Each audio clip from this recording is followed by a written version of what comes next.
Hey, it's Josh Jacobs, and you're listening to the Fantasy Football Counselor. Welcome to the show, everybody. Joseph Robert, the Fantasy Football Counselor. Today we are talking about a show that shouldn't really be done, but I'm going to do it because I got to do it, because there's a couple sleepers I want to talk about, but we're talking about running back must-have sleepers. The reason the show shouldn't be done is because you should be drafting your running backs early. You guys know it. I'm really high on the robust RB strategy, and the mainstream consensus, the consensus, are coming in herds saying, okay, now we got to do this robust RB strategy. We've discovered this. They were going 0 RB for years, realized it didn't work. And now they're saying, oh, Joe was right the whole time, which is great. I appreciate it, consensus. Thanks for the props.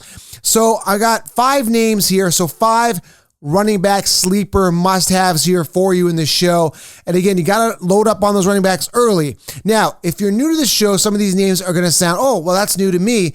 But if you're listening to the show consistently, the 3 first names here I'm going to mention, you've heard me talk about them before. And the fact of the matter is, I'm not going to change the way that I draft or the players I suggest, and that's the line mentality. I'm not going to sit here and say, oh, well, for this episode, you should go with this guy. No, it's the guys I believe in for this year. I'm not going to go on ADP consensus rankings and nothing like that. I keep true to the guys I believe in and the guys that I know will thrive this year, and I avoid the guys that I know are going to bust. And I was really good at it last year and the years before, helping you dodge bullets like Antonio Brown, 2nd round last year, Odell Beckham, 1st round, Le'Veon Bell, 1st round, Damian Williams, round 2.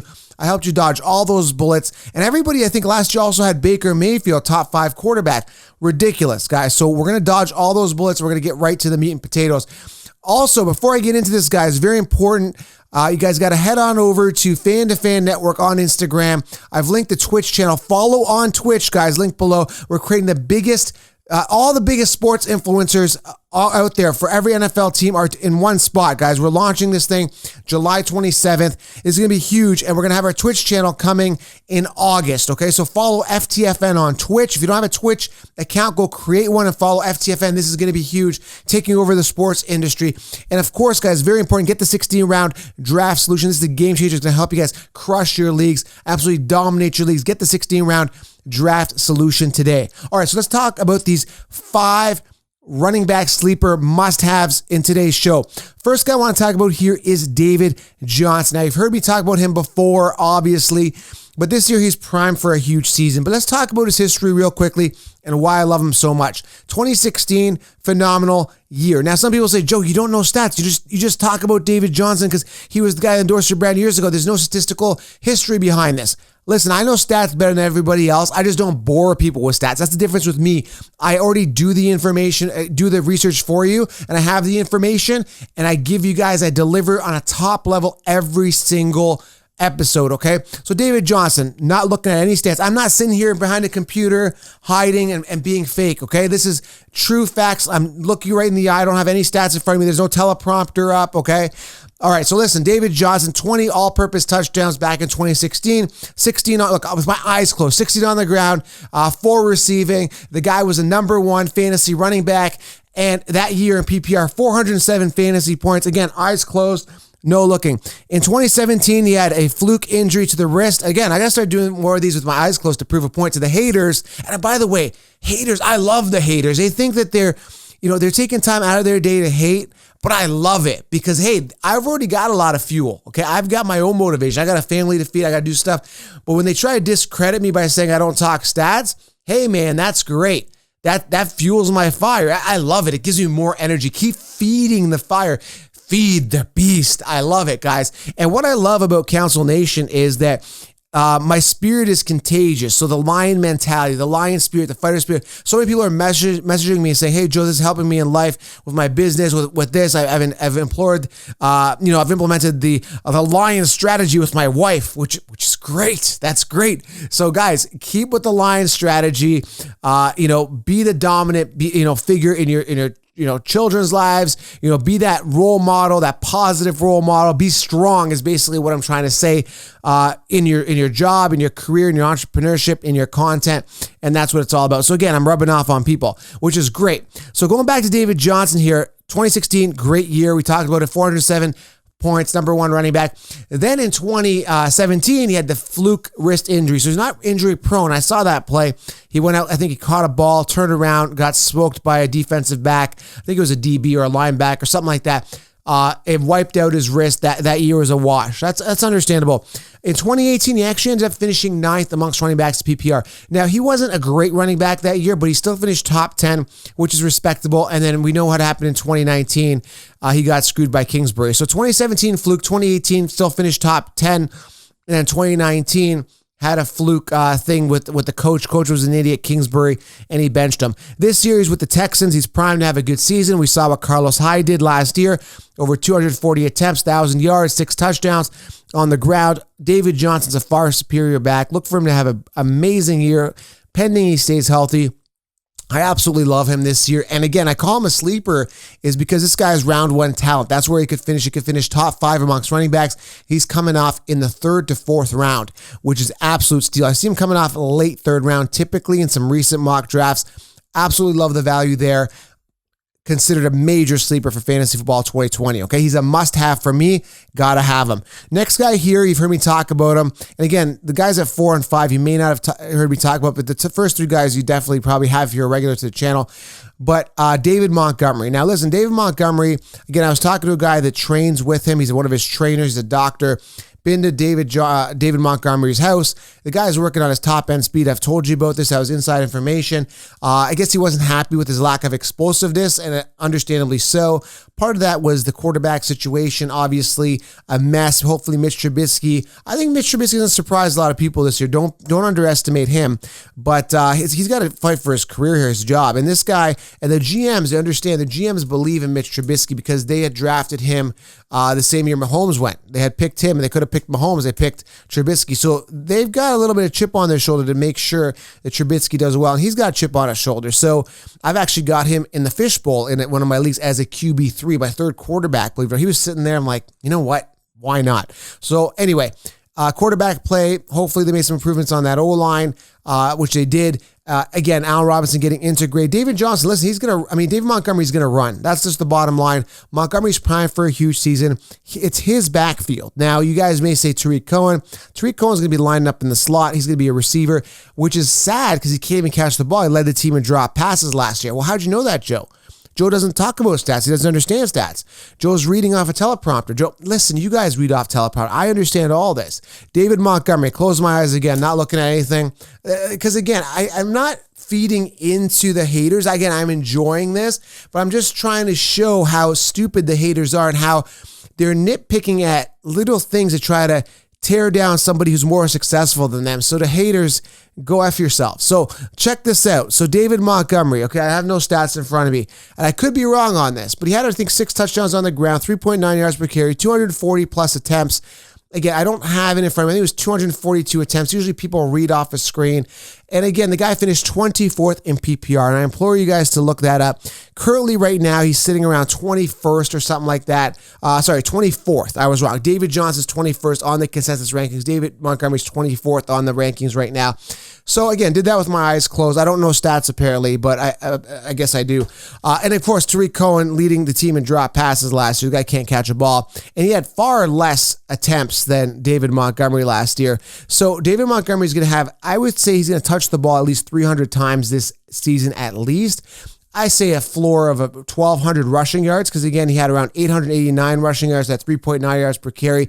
You bump up the yards per carry, that takes him up to around 1,100, 1,200 yards as a floor based on the attempts that he had last year. You just simply got to just bump up the yards per carry, give him a few more attempts, which he's going to get, a couple more rushing touchdowns. You got yourself a top 10 running back in David Montgomery. So I love him, and you're getting him in the 4th to 5th round value. I mean, this is a steal. You're getting an RB1 with no committee in the 4th and 5th round. This is a must-have sleeper right here. Absolutely love him. Go with David Montgomery. Get him when you can. All right, next guy here is Alexander Mattison, sitting 47th on the consensus rankings. The guy, again, I'm not looking at stats, but I don't know stats apparently. He had 100 rushing yards last time, 100 rushing attempts there. Yeah, I don't know what I'm talking about. 100 rushing attempts last year, and he averaged 4.6 yards per carry. How'd you know that? You don't look at stats. Listen, 4.6 yards per carry compared to Dalvin Cook's 4.5 yards per carry. Listen, I live and breathe this stuff. I'm constantly looking at numbers, and I looked at the numbers with these guys, with Mattison and Cook. Now, I understand last year, Cook played really well, but he fell apart near the end, hasn't finished the season, threatening a holdout. Mattison, you get this guy in the 10th round. That's pretty phenomenal. 9th, 10th round, as early as the 8th, late as the 11th, depending on how many people in your league or who's drafting, that type of thing. But Mattison is a guy, if you project his numbers out, apparently I don't know stats, averaging 4.6 yards per carry, just over 450 yards-ish. I don't have the exact number on his yardage. That one I don't know. I got to look it up. Let me actually look it up here right now. I don't know. I think it's 450. Don't quote me here. I'm going to pull him up here. But Mattison, if you project his numbers out, if you actually go ahead and do the numbers on Mattison, you project his numbers out, he would have had just as good, if not a better season than Dalvin Cook. Okay, I got it. 462 rushing yards, 1 touchdown. Again, because Dalvin Cook was there, got all that volume. But if you look at that 100 at 462 rushing yards, and you look at Cook, he had 250 attempts, and Dalvin Cook had 1,135 yards. Project Alexander Mattison out, you got yourself a RB1. And so many people are saying, well, Joe, I want to draft Dalvin Cook and handcuff Mattison. I'm saying, no, don't do that. Madison's a sleeper. Get yourself a Jacobs or a Henry at the ADP of Dalvin Cook, right? Or a Kamara, and then get yourself a Mattison later. Avoid Cook completely. Now you've got 2 RB1s because Madison's going to start this season, whether it be starting the season because of a holdout of Dalvin Cook or when Dalvin Cook goes down again, you got Mattison. So he's a big-time must-have sleeper on your bench that's going to start this season at some point or another. He will be an RB1 this season, okay? And he can do it. He showed on a smaller level he could do it. Absolutely love him, okay? 2 more running backs here that are must-haves later. You get them later. You get them for free. And I got a lot of criticism last year because I was stashing Darwin Thompson on my bench. Darwin was a guy I was stashing on my bench last year when McCoy wasn't there. This is prior to McCoy being acquired. I knew Damian Williams sucked, and he proved that he sucked, so I was half right there. I said, Damian Williams sucks, don't draft him in the second round. But I'm like, just get Darwin Thompson and just stash him on your bench as your RB5 to 6. It doesn't hurt you, right, to have him a potential breakout. And mind you, they needed that void. They didn't believe in Williams. I just didn't. Nobody saw that McCoy would end up there, and he sucked as well. So with Clyde Edwards there, that's another guy I'm kind of, being cautious about. I'm going to avoid him a little bit. I don't know if I want to invest a third round pick on him, but I can get myself a Gurley and Johnson there. I'm just not going to do it, especially because I don't think the attempts are going to be there because they had 220 plus attempts with McCoy and Williams combined. How many is Clyde Edwards-Helaire going to get with Damian Williams still there? So that's a bit of a thorn in my side with Williams there. But the guy I'm talking about here at number 4 is Joshua Kelley. Again, a guy you don't have to invest a lot in. Again, Darwin Thompson bench stash doesn't hurt you. He's there on your bench. Why not? Joshua Kelley's a guy that could end up on your bench. If you look at Austin Eckler's numbers, okay, I'm actually looking at this one, but I know it. It's 132 attempts, 557 yards, and 3 touchdowns on the ground. How do I know that? Because I live and breathe stats, and Austin Eckler DM'd me. He commented on one of my posts where I said that he sucks. So we had this debate. The haters dove in because they're jealous because players don't comment on their stuff. Anyway, long story short, me and Austin were having a conversation, and I said I wasn't happy with your stat line of where were you? 3 touchdowns on the ground, 132 attempts. I want a full workhorse in the second round. Mind you, he's going to be great in PPR, and I understand that. But the reason I like Joshua Kelley is because Melvin Gordon's gone. And with Melvin Gordon being gone, that's going to free up 162 attempts, which is what Melvin Gordon had last year, 612 rushing yards, and 8 touchdowns. So Eckler's not really going to be used as a goal line guy. I just don't see it. That's where I see a guy like Joshua Kelley, who's sitting 69th on the consensus rankings. The guy was a workhorse, 5'11", 212, 229 attempts, 1,060 yards, 4.6 yards per carry, and 12 touchdowns in his last year of college. In UCLA, not to mention 11 receptions. Okay, so he can catch the ball if need be, but he could be a power back that's going to get some goal line work. I'm excited about Kelley as a bench stash. That's it, guys. Don't Don't say, well, you told me. And that's the thing with the haters. What they do is I say something like Montgomery, I was getting him and Josh Jacobs at their ADP in their third round last year. But everybody was saying that I was suggesting, everyone made up lies. I said Montgomery over CMC is what they were saying, right? Not the case. I was not saying, I had CMC as my top 4. And that's what the haters do. They try to find something that's wrong with you, even though there isn't anything wrong with what your analysis is, and they just hate. So again, Joshua Kelley, bench stat. I'm not saying Joshua Kelley is going to be a top 5 running back. I'm saying stash him on. I'm out here to help you guys. That's my mission. I'm not here copy and pasting rankings. I'm here to help you guys. Joshua Kelley, stash him. Must have sleeper at the running back position. And the final guy, A.J. Dillon. The guy's an absolute monster. Go watch his tape. And the thing is, he had 3,000-yard rushing yard seasons in college, 1,685 in his last season, 318 attempts, 5.3 yards per carry, and 4 touchdowns. He's a monster. He's a beast, and he's there to replace Aaron Jones if they decide not to pay him. Aaron Jones only finished 1 out of the 3 seasons he's played, so he's not shown that he's been durable. Now, A.J. Dillon, 38 touchdowns, guys, in 3 seasons in college. Let me repeat that. 3 years in college, 38 rushing touchdowns. The guy's a monster. The guy's a goal line beast. He throws people. Go watch his tape. He just launches people that are in his way. He's a big boy and he runs pretty fast. So I'm telling you guys, we're talking a guy who's about 240 plus pounds and moves fast. So the Packers are looking to invest in a guy that, could be the future feature back of the Packers, right? I'm excited about him, and a guy you must have on your bench as a sleeper that could potentially break out. I'm excited about Dillon a lot this year. And if Aaron Jones gets hurt, look out. A.J. Dillon is going to be a beast, okay? So there you have it, guys. David Johnson, what a steal in the 3rd or 4th round if you can get him. David Montgomery, 4th to 5th round ADP. Alexander Mattison, you get him after the 9th round. He's going to be a starter at some point. Joshua Kelley, Melvin Gordon's gone. Eckler's not a full workhorse, right? Joshua Kelley's going to get work, and A.J. Dillon, the future of the Packers, potentially. He's going to be given the opportunity. It matters what he does with it. I'm excited about these guys, okay? And load up on the robust RB so you don't have to worry about late round sleepers at the running back position because you're going to be loaded early on, top heavy, okay, with running backs. All right, guys, make sure you guys smash thumbs up, get 60-round draft solution, leave your fantasy questions below, and follow FTFN. But very important, you guys, just jump on over to thefantasyfootballcouch.com and get that 60-round draft solution. Your friends won't know what hit them. I'm telling you guys, scrap the draft kits. This is the future of fantasy analysis.